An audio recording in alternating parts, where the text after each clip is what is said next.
Hello बच्चों, let us read this question. This question says which of the following is arranged in order of increasing density.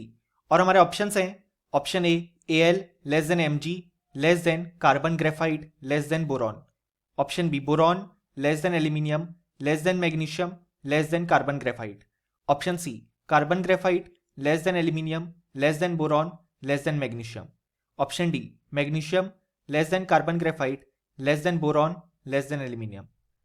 सो इस question में हमें बताना है कि हमारे पास जो ऑर्डर्स गिवन है उसमें से कौन सा ऑर्डर है फॉर दी इंक्रीजिंग डेंसिटी.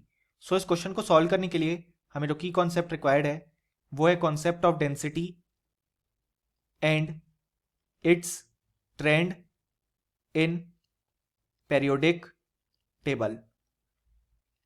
सो यहाँ पे अगर हम देखें तो हम जानते हैं कि हमारे पास जो डेंसिटी होती है वो डिफाइंड होती है as the mass of substance upon volume.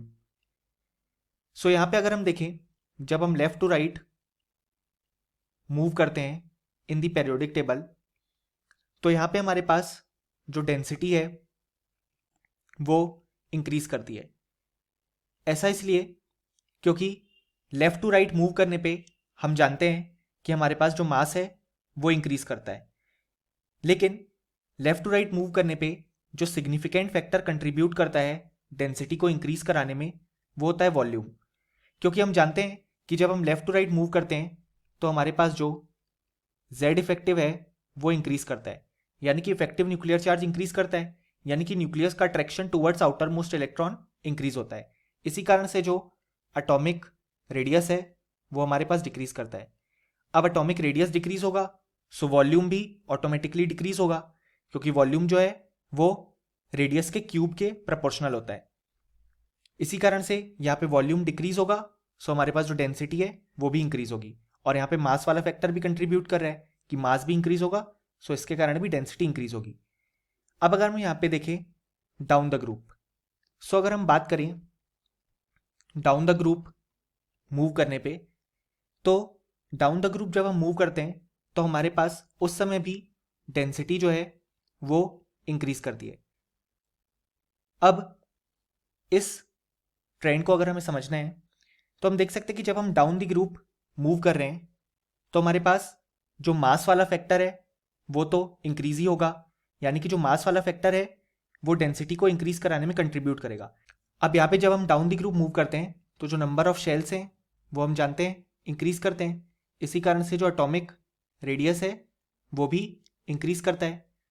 अब क्योंकि यहाँ पे डाउन द ग्रुप मूव करने पे एटॉमिक रेडियस जो है वो हमारे पास इंक्रीज कर रहा है, यानी कि जो वॉल्यूम है वो भी हमारे पास इंक्रीज करेगा. अब हम जानते हैं कि density is equal to mass upon volume.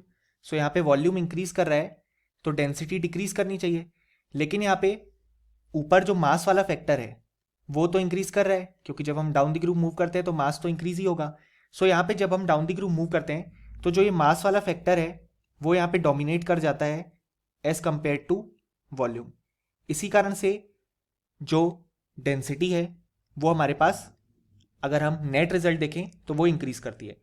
अब अगर हम बात करें जो हमारे पास गिवन एलिमेंट्स हैं इन द क्वेश्चन, सो हमारे पास गिवन है बोरॉन, एल्यूमिनियम, इस तरफ कार्बन बट उसका ग्रेफाइट फॉर्म, और यहाँ पे हमारे पास गिवन है मैग्नीशियम. सो मैग्नीशियम प्रेजेंट होता है सेकेंड ग्रुप में, उसको हम अल्कलाइन अर्थ मेटल भी बोलते हैं. बोरॉन और एल्यूमिनियम है हमारे पास 13 ग्रुप से, और कार्बन है 14th ग्रुप से. सो अगर हम देखें सबसे पहले कंपैरिजन करने के लिए बोरॉन और कार्बन के बीच, सो हम लेफ्ट टू राइट मूव करेंगे तो डेंसिटी इंक्रीज करनी चाहिए, ये जनरल ऑर्डर था. बट यहाँ पे एक डिफरेंस आ जाएगा क्योंकि यहाँ पे कार्बन ग्रेफाइट के फॉर्म में गिवन है. अब हम जानते हैं जब कार्बन ग्रेफाइट के फॉर्म में एग्जिस्ट करता है सो उसका एक लेयर्ड स्ट्रक्चर होता है जिसमें जो हेक्सागोनल रिंग्स हैं जिसमें कार्बन एटम प्रेजेंट होते हैं वो अरेंज्ड होती हैं in the form of layers. और यहाँ पे हमारे पास जो एक एक्स्ट्रा इलेक्ट्रॉन बच जाता है वो in the form of pi bond present होता है और वो डीलोकलाइज्ड इलेक्ट्रॉन की तरह एग्जिस्ट करता है. सो यहाँ पे ग्रेफाइट के केस में हेक्सागोनल रिंग्स ने लेयर बनाई और उस लेयर स्ट्रक्चर में ग्रेफाइट प्रेजेंट है. इसी कारण से जो ग्रेफाइट की डेंसिटी है वो कम हो जाती है from the normal carbon forms, क्योंकि यहाँ पे लेयर्ड स्ट्रक्चर है तो गैप्स है बहुत ज़्यादा लेयर के बीच, सो डेंसिटी यहाँ पे इसी कारण से कम हो जाती है। सो अगर हम बोरॉन और कार्बन ग्रेफाइट का कंपैरिजन करें तो बोरॉन की जो डेंसिटी है वो ज़्यादा आएगी as compare to carbon graphite. अब हम कंपैरिजन करते हैं बोरॉन और एल्यूमिनियम में। अब जब हम डाउन द ग्रुप मूव करेंगे तो डेंसिटी इंक्रीज होगी, सो हम देख सकते हैं कि एल्यूमिनियम की डेंसिटी ज़्यादा होगी। अब यहाँ पे हमारे पास बच गया मैग्नीशियम। जो मैग्नीशियम है उसकी डेंसिटी इन तीनों से कम आएगी। अब इसका रीज़न अगर हम देखें तो यहाँ पे जो मैग्नीशियम है वो हमारे पास सेकेंड ग्रुप एलिमेंट है, यानी कि बेसिकली वो एक अल्कलाइन अर्थ मेटल है। सो यहाँ पे ये जो अल्कली मेटल्स हो गए या अल्कलाइन अर्थ मेटल हो गए, इनके लिए जो डेंसिटी की वैल्यू आती है वो हमारे पास बहुत ही लो आती है एज कम्पेयर टू इनके आगे वाले ग्रुप्स। ऐसा इसलिए क्योंकि यहाँ पे हम देख सकते हैं कि ये स्टार्टिंग में प्रेजेंट है पेरियोडिक टेबल के, यानी कि इनकी जो साइज है वो कंपैरेटिवली ज़्यादा है और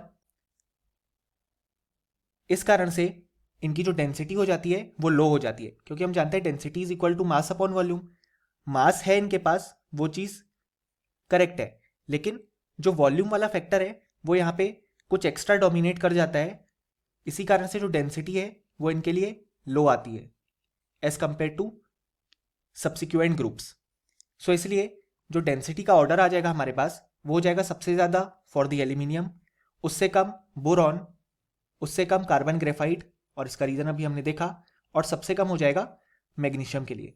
अगर हम इनकी एक्सपेरिमेंटल वैल्यूज़ देखें तो वो भी इस फैक्ट को सपोर्ट करती है, जो कि है एल्यूमिनियम की 2.70 ग्राम पर सेंटीमीटर क्यूब, बोरॉन के लिए हमारे पास 2.35 ग्राम पर सेंटीमीटर क्यूब, कार्बन के ग्रेफाइट फॉर्म के लिए है 2.22 ग्राम पर सेंटीमीटर क्यूब, और मैग्नीशियम के लिए है 1.74 ग्राम पर सेंटीमीटर क्यूब। यानी कि अगर हम देखें तो हमारे पास जो करेक्ट ऑर्डर हो जाएगा वो हो जाएगा ऑप्शन डी, क्योंकि ये हमारे फाइनल ऑर्डर से मैच करता है, और ऑप्शन ए, बी एंड सी जो है वो इनकरेक्ट हो जाएंगे। यानी कि फाइनली हम ये बोल सकते हैं कि इस क्वेश्चन के लिए हमारे पास जो करेक्ट आंसर आ जाएगा वो आ जाएगा option D. Hope you understood it well, best of luck.